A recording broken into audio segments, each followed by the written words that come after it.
Dave asked, is it OK that no matter what else is going on in the world, Donald Trump will do something that warrants an is it OK? You are absolutely right, Dave B. We could discover life on Mars and the big story of the week would be, holy shit, did you hear what Donald Trump said about it? Earlier in the week, Trump visited the scene of the devastating fires in the Californian town of Paradise. That's Paradise, pretty simple name. The US president still struggled with it. You got the first letter and the last letter right. I think what he's done is, you know when you like accidentally call someone by like your ex's name? What he's done there is like Paradise and Pleasure. It's his two favourite strippers. He gets them. To be honest, you know, in the interest of balance, once again, it's very easy to mix up words. Yeah. I mixed up 3 words. I thought I was on Mock the Week.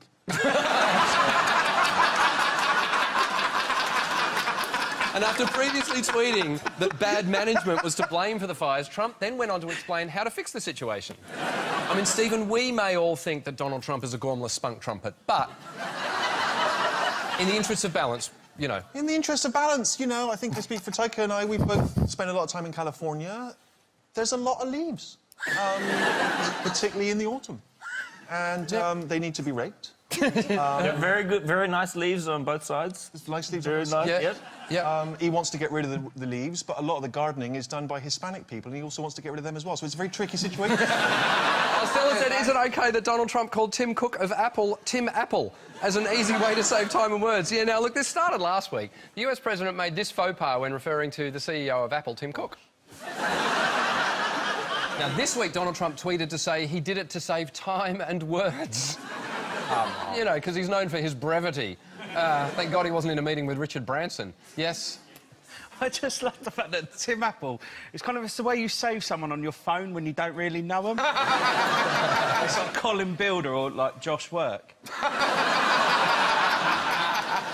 Richard Victoria, It's quite Welsh, isn't it? Welsh do that, and they call the on the old days somebody would be baker because that's what they do. Yeah. Actually, no, I once called the owner of Sainsbury's Lord Sainsbury. Then it turned out it was his name. It was the guy's name. It was the guy's name. Richard? I like him. You like Donald Trump? I mean, more and more. I'm really enjoying his work. I sort of feel to be able to be an idiot on that level is incredible, and it makes you realise it really doesn't matter. Nothing matters. And I find that reassuring. It's gonna be fine, because someone doesn't even know who he's in the meeting with, and it's fine. I mean, what happened? Nothing happened, it's fine. He could have called him Tony Shitgarden, and nothing happened. Trump weighed in now. Trump weighed in on the Tory leadership campaign as well this week. The weird thing is he said, I don't know Michael Gove. Yeah, I kind of respect it, you know, because it's awful when you try and blag knowing somebody. Do you know what I mean? I have the problem when I drop off my kids at school, and I can't remember any of the other parents. And just the other week I was talking to one of the mums there, and I was talking about how I think personal trainers tend to be wankers.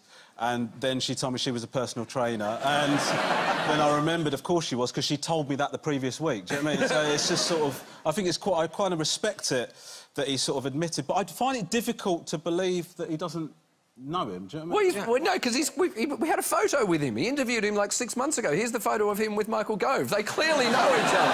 Also, they're about to have a thumb war as well. How could you forget Michael Gove's face? Now, that would give Pennywise the clown nightmare. Here's the weird thing about Nigel Farage. Watch him campaigning at the moment. He is sounding more and more like Donald Trump all the time. OK, he's called the BBC the enemy. And we're assuming he meant the TV station, not Belgians, Bulgarians and Croatians. That's not where my mind went. This week he described the government as, quote, a group of career politicians who have never done a deal in their lives. I mean, firstly, that's rich from someone who's been an MEP for 20 years. But this is what happens when you feed Donald Trump after midnight. You get a whole lot of little mini Donald Trump. Billy Duffy asked, is it OK for Donald Trump to have tanks in Washington to celebrate the 4th of July? Again, a bit of theatre. Yes. Appealing to the base. Donald Trump held an Independence Day parade overnight called A Salute to America, which, as you can see from this picture, saw tanks mingling with people. I mean, worryingly, the tanks are pointing at people. It's kind of a weird occasion. It's supposed to be like a happy celebration, and they bring all this, like, instruments of war out. It's like, you know, you don't turn up with a rocket launcher at a christening, do you? It's a lovely occasion. Don't mind this. He knows exactly what he's doing, doesn't it? And as silly as we find it, there's millions of Americans who are looking at that and saying that's what we should have more of. Yes. And you know, make America great again. So I just find it ironic that he was giving Kim Jong-un a hard time and calling him Little Rocket Man. Yeah. Which that, I guess makes Trump Tank Girl. 90s film reference. Yeah. Thank you. Applause. Oh, lovely. I mean, Trump is getting closer and closer to Kim Jong-un every day. On the upside, that may mean we're only 3 weeks away from Jared Kushner being fed to dogs. So, you know, might be an upside. That would be a nice... They love all these Independence Day things, though, don't they? I mean, it's like an ex, isn't it, who can't get over you. Gives you a shout-out on social media. Like, yeah, I'm over you, Britain. Don't worry, I've got a tank. But you're clearly not over me. You've got a tank. we don't mourn on the 4th of July. Go, oh, when we lost America. We've moved on. When are they just going to move on? There was a weird moment because Donald Trump gave this long speech about the war, the Revolutionary War, and breaking away and all of that kind of stuff. But he referred to a battle in 1775 in which, according to him, the US Army took over the airports.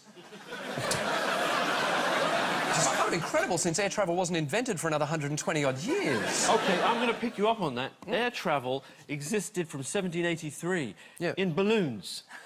So I think you might be underestimating Trump again. He may have access...